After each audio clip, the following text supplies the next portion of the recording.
Hello everyone, आप देख रहे हैं चैनल अमीन इन्फो। आज की इस वीडियो में हम बात करने वाले हैं दोस्तों, दिल्ली यूनिवर्सिटी की जो पीजी एडमिशन है, एंट्रेंस एग्ज़ाम दिल्ली यूनिवर्सिटी के स्टार्ट हो गए हैं और 1 अक्टूबर तक ये एंट्रेंस चलेंगे। तो एंट्रेंस एग्ज़ाम के बाद का क्या प्रोसीजर है वो हम इस वीडियो में कवर अप करने वाले हैं। और ये वीडियो उन बच्चों के लिए यूज़फुल रहेगी जो या तो रेगुलर में एडमिशन लेना चाहते हैं या फिर एसओएल में लेना चाहते हैं या फिर जो स्टूडेंट्स एनसीवेब में एडमिशन लेना चाहती हैं। प्रोसीजर सबका सेम ही होता है, तो इस वीडियो में हम तीनों कैटेगरी वाले बच्चों की बात कर लेंगे और साथ ही साथ उन बच्चों की भी बात कर लेते हैं कि जो बच्चे एंट्रेंस नहीं दिया, जिस बच्चों ने जो सिर्फ मेरिट के थ्रू जिन बच्चों ने अप्लाई किया है, उनका भी क्या प्रोसीजर होगा, वो सब चीज़ें हम इस वीडियो में डिस्कस कर लेंगे। तो देखो यार, अभी एंट्रेंस लगभग ख़त्म होने वाले हैं, 1 अक्टूबर तक एंट्रेंस चलेंगे। एंट्रेंस एग्ज़ाम ख़त्म होने के बाद कुछ टाइम के बाद आपका आंसर की आएगी आप लोगों की, ठीक है। आंसर की आने में लगभग 10 दिन लगेंगे। लाइक 1 अक्टूबर तक अगर आपका एंट्रेंस चल रहा है तो 10 अक्टूबर के बाद आपकी आंसर की रिलीज होगी एनटीए की या डीयू की वेबसाइट पर। आप अपने फ़ोन नंबर और पासवर्ड के थ्रू लॉगिन कर आंसर की चेक कर सकते हो और अपनी रिस्पॉन्स शीट चेक कर सकते हो और उसको कंपेयर कर सकते हो कि आपके कितने मार्क्स बन रहे हैं। अगर आपको लगता है कि कोई आंसर की जो डीयू ने आंसर की प्रोवाइड करी है, उस आंसर की में डीयू ने कोई आंसर गलत दिया है, तो उसको आप ऑब्जेक्ट भी कर सकते हो, उसमें आप क्वेश्चन भी रेज कर सकते हो, जिसकी लगभग 500 रुपये की आई थिंक फीस लगती है, ठीक है। और वो अगर आपका एक्सेप्ट हो गया तो वो फीस भी आपकी रिफंड आ जाती है, ठीक है। तो जब आपकी आंसर की आएगी तो आप ये एनालाइज कर लोगे कि आपके कितने मार्क्स आए हैं, आंसर की को मैच कर लोगे अपनी रिस्पॉन्स शीट से। इसके अलावा जो बच्चे सिर्फ मेरिट के थ्रू आ रहे हैं तो उनका आंसर की से कुछ लेना देना नहीं है, वो और थोड़ा वेट करेंगे, ठीक है। तो आंसर की आएगी, उसके बाद रिजल्ट आएगा। रिजल्ट में क्या होगा, यानी मेरिट लिस्ट आएगी, उसमें क्या होगा, जिन जिन बच्चों ने एंट्रेंस दिया होगा उन बच्चों के मार्क्स उसमें लिखे होंगे और रैंक लिखी होगी। आपके इतने मार्क्स हैं, आपने एंट्रेंस दिया तो आपके इतने मार्क्स हैं, आपका इतना स्कोर है और रैंक लिखी होगी। उसके आने के बाद आपका एक्चुअल प्रोसीजर शुरू होता है एडमिशन लिस्ट का। आंसर की से कुछ दिनों के बाद ही आपकी एडमिशन लिस्ट आना स्टार्ट होती हैं और कोर्सेज वाइज फेज विनर में लिस्ट आना स्टार्ट होती हैं, ठीक है। इसके बाद हमारा शुरू होता है एडमिशन प्रोसीजर। एडमिशन प्रोसीजर जो दोस्तों, सबसे पहले रेगुलर कॉलेजेस का स्टार्ट होता है। सबसे पहले जो लिस्ट आती है वो रेगुलर कॉलेजेस की आती है, ठीक है। और एडमिशन लिस्ट एंट्रेंस बेस्ड और मेरिट बेस्ड दोनों की एक साथ ही आती है, ठीक है जी। तो बहुत से बच्चे ये सवाल करते हैं कि सर मैं एसओएल में एडमिशन लेना चाहता हूँ, अगर मेरा नाम रेगुलर की लिस्ट में आ गया, मैंने उसमें एडमिशन नहीं लिया बिकॉज मैं एसओएल में एडमिशन लेना चाहता हूँ, तो क्या मेरा नाम एसओएल में आएगा या नहीं आएगा। बहुत से बच्चे ये सवाल करते हैं और साथ साथ उनका क्वेश्चन ये होता है कि सर फॉर्म फिल करते वक्त मुझसे कॉलेजेस का प्रेफरेंस ऐड करवा लिया, बट मैं रेगुलर कॉलेज में इंटरेस्टेड नहीं हूँ एडमिशन के लिए, मुझे एसओएल में एडमिशन लेना है, तो मुझे क्या करना होगा। तो देखो, आप एंट्रेंस आपने दे दिया या फिर मेरिट के थ्रू भी आ रहे हो, जो भी है, उसके बाद जब एडमिशन लिस्ट आना स्टार्ट होती हैं तो सबसे पहले रेगुलर की लिस्ट आती है। सपोज करो आप रेगुलर में इंटरेस्टेड ही नहीं हो, आपको एसओएल या एनसीवेब में एडमिशन लेना है, तो आपको रिस्पेक्टिव इंस्टीट्यूट की लिस्ट का वेट करना है, ठीक है। रेगुलर और एनसीवेब की जो लिस्ट है वो डीयू की वेबसाइट पर आ जाती है, एनसीवेब की लिस्ट एनसीवेब की भी वेबसाइट पर आती है, लेकिन जो एसओएल की एडमिशन लिस्ट है वो सिर्फ एसओएल की वेबसाइट पर आएगी, वो डीयू की वेबसाइट पर नहीं आएगी। मैं डिस्क्रिप्शन बॉक्स में आपको तीनों वेबसाइट का लिंक दे दूंगा, आप चेक करते रहिएगा, ठीक है। लेकिन इसमें भी टाइम है, जिस वक्त मैं ये वीडियो बना रहा हूँ अप्रोक्स आज 28 सितंबर को मैं ये वीडियो रिकॉर्ड कर रहा हूँ, तो मेरे अकॉर्डिंग अभी लगभग 3 वीक्स लगेंगे, कम से कम 3 वीक्स लगेंगे ये पीजी एडमिशन लिस्ट आने में, ठीक है जी।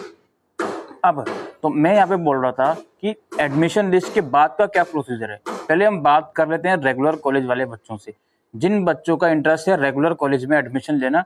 तो जैसे ही एडमिशन लिस्ट आई, आपका किसी कॉलेज में नाम आ गया, तो आप जाओगे अपने लॉगिन पोर्टल पर, पीजी एडमिशन पोर्टल में जाओगे, वहाँ पर आपका शो हो जाएगा कि आपको इस राउंड में ये सीट अलॉट हुई है, इस कॉलेज में अलॉट हुई है। वहाँ पर अप्लाई नाउ का ऑप्शन होगा, वहाँ पे जाकर आप अप्लाई कर दोगे, ठीक है जी।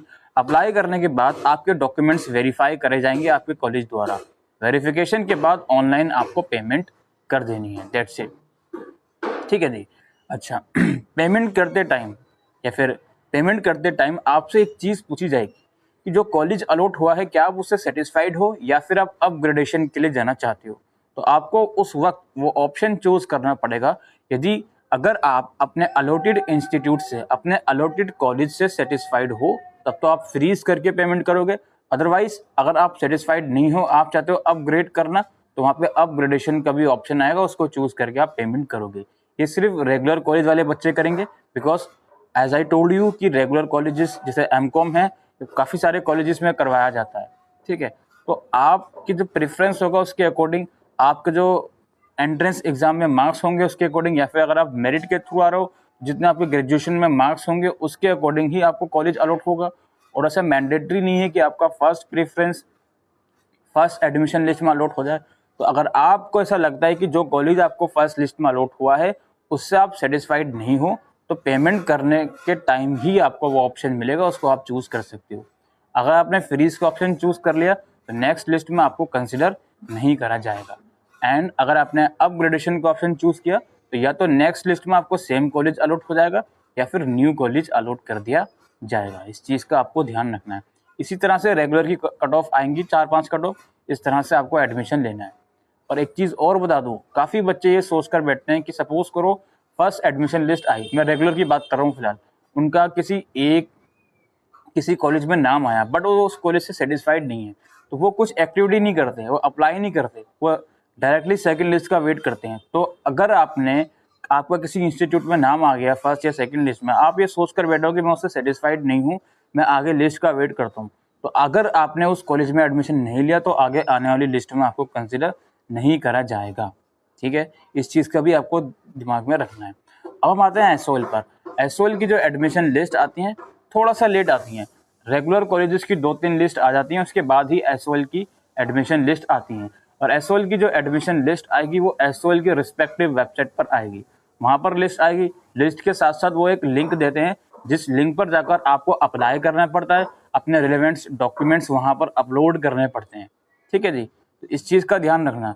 जो एसओएल में पीजी करना चाहते हैं बच्चे, उनकी एडमिशन लिस्ट रेगुलर कॉलेज की 2-3 लिस्ट आने के बाद आना शुरू होती हैं और एसओएल की वेबसाइट पर आती हैं। मेरिट और एंट्रेंस बेस की अलग अलग पीडीएफ आती हैं, उसको डाउनलोड करके आप देखोगे कि आपका नाम आया है या नहीं आया है। अगर आपका नाम आता है तो लिस्ट के साथ साथ एक अलग से लिंक भी प्रोवाइड करा जाता है एसओएल की वेबसाइट पर, जो कि एडमिशन फॉर्म के नाम से आता है। उस फॉर्म को फिलअप करके अपने रिलेवेंट डॉक्यूमेंट्स वहाँ पे आपको अपलोड करने होते हैं, और जब वो वेरीफाई हो जाते हैं इंस्टीट्यूट से, तो वहीं आपको पोर्टल से फीस पेमेंट करनी होती है। अब एसओएल की लिस्ट में ऐसा तो बिल्कुल नहीं कि कॉलेज अपग्रेड करना है, भाई एसओएल तो डिस्टेंस यूनिवर्सिटी है, तो वहाँ तो कॉलेज अपग्रेड का कोई भी ऐसा केस नहीं होगा। सिमिलरली एनसीएफ का केस है।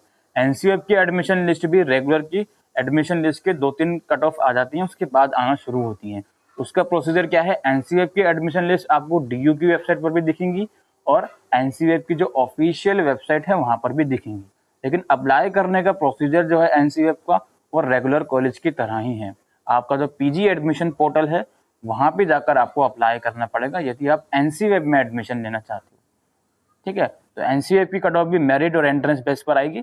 ऑब्वियसली जिसने ग्रेजुएशन उस पर्टिकुलर सब्जेक्ट में करी होगी डीयू से, वही मेरिट के थ्रू एलिजिबल होगी, तो वहाँ पर आप जाके अप्लाई कर सकते हो जो एनसीएफ की स्टूडेंट्स हैं, जो एनसीएफ में एडमिशन लेने के लिए इंटरेस्टेड हैं। अगेन एनसीएफ में कोई कॉलेज ट्रांसफ़र का तो कोई भी केस नहीं है, तो इस चीज़ का भी आपको ध्यान में रखना है, ठीक है। अच्छा, बहुत से बच्चे ऐसे होंगे जो एडमिशन फॉर्म जब आपने फिल किया होगा तो हो सकता है कोई डॉक्यूमेंट्स आपका गलत हो गया हो, तो आप जब भी अप्लाई करोगे, याद रखिए इस बात को, जब भी आप अप्लाई करोगे, चाहे वो रेगुलर में कर रहे हो, एसओएल में कर रहे हो या एनसीएफ में कर रहे हो, एडमिशन लिस्ट आने के बाद की मैं बात कर रहा हूँ, तो अपनी एक्टिव ईमेल आईडी और मोबाइल नंबर बिल्कुल चालू रखना, उससे बिल्कुल अवेयर रखना अपने आप को, ठीक है। और रेगुलर और एनसीएफ वाले अपना पीजी एडमिशन पोर्टल चेक करते रहना, और एसओएल वाले जो एसओएल की वेबसाइट पर पोर्टल आएगा वो चेक करते रहना, क्योंकि अगर डॉक्यूमेंट में कोई डिस्क्रिपेंसी निकलती है तो वहीं पर आपको इन्फॉर्मेशन सेंड करी जाती है। इस चीज़ का भी आप लोग ध्यान रखना। और लास्ट में एक और डाउट बच्चों का है कि बहुत से बच्चों को जो रिजल्ट है वो थोड़ा लेट आया है, उस रिजल्ट की वजह से वो अपने मार्क्स पोर्टल में अपलोड नहीं कर पाए। और अब बच्चे सवाल करते हैं कि सर मैंने मेरिट के थ्रू भी अप्लाई किया हुआ है, लेकिन यूनिवर्सिटी को यह नहीं पता कि मेरे मार्क्स कितने हैं, बिकॉज मैंने मार्क्स एंटर नहीं किए थे, फॉर्म फिल करते टाइम मेरा रिजल्ट नहीं आया था। तो अब अगर मेरिट में मेरा नाम आना भी चाहिए तो वो आएगा किसे, बिकॉज मैंने मार्क्स उनको प्रोवाइड नहीं करे। तो देखो इसका सोल्यूशन ये है कि हो सकता है Delhi university PG admission portal marks को अपडेट करने के लिए दोबारा से ओपन करे। देखो, इस चीज़ की कोई औपचारिकता, इस चीज़ का कोई ऐलान नहीं होगा ऑफिशियल वेबसाइट पर। हो सकता है वो पीजी पोर्टल अपना एक्टिव कर दें मार्क्स अपडेट करने के लिए। मैं आपसे रिक्वेस्ट करूंगा, जो आपका पीजी एडमिशन वाला पोर्टल है वो रेगुलरली चेक करते रहना, ठीक है, ताकि आप वहाँ पे अपने मार्क्स अपलोड कर पाओ, ठीक है। क्योंकि ऐसा ज़रूरी नहीं है कि दिल्ली यूनिवर्सिटी ऑफिशियली ये अनाउंस करे कि हाँ जी, हमने मार्क्स का पोर्टल दोबारा से ओपन कर दिया है, ठीक है। तो आप लोग खुद से भी चेक करते रहिएगा कि कब वो पोर्टल ओपन होगा और कब आप उसमें मार्क्स अपने अपडेट करोगे। और दूसरी बात ये है यार कि देखो, मेरिट बेस के लिए तो वही लोग एलिजिबल होते हैं जो दिल्ली यूनिवर्सिटी के ग्रेजुएट्स हैं। तो आपने फॉर्म फिल करते टाइम अपना इनरोलमेंट नंबर तो लिखा है ना, बस वो काफ़ी है। इनरोलमेंट नंबर के थ्रू को एनालाइज कर लेंगे, यदि इस इनरोलमेंट नंबर के बच्चे का ग्रेजुएशन का रिजल्ट कितना आया है वो हम देखना चाहते हैं। तो ये भी चीज़ दिल्ली यूनिवर्सिटी कर सकती है। लेकिन वैसे मार्क्स अपडेट करने का ऑप्शन भी वो लोग आपको देंगे, तो आप लोग अपना पोर्टल भी रेगुलर इंटरवल पे चेक करते रहें, ठीक है। ये सब कुछ प्रोसीजर होगा दिल्ली यूनिवर्सिटी पीजी एडमिशन का। इसमें मैंने एलएलबी को भी कवर अप कर लिया और बीएड को भी कवर अप कर लिया है, ठीक है, क्योंकि ये एलएलबी और बीएड दोनों पीजी के अंडर में आते हैं।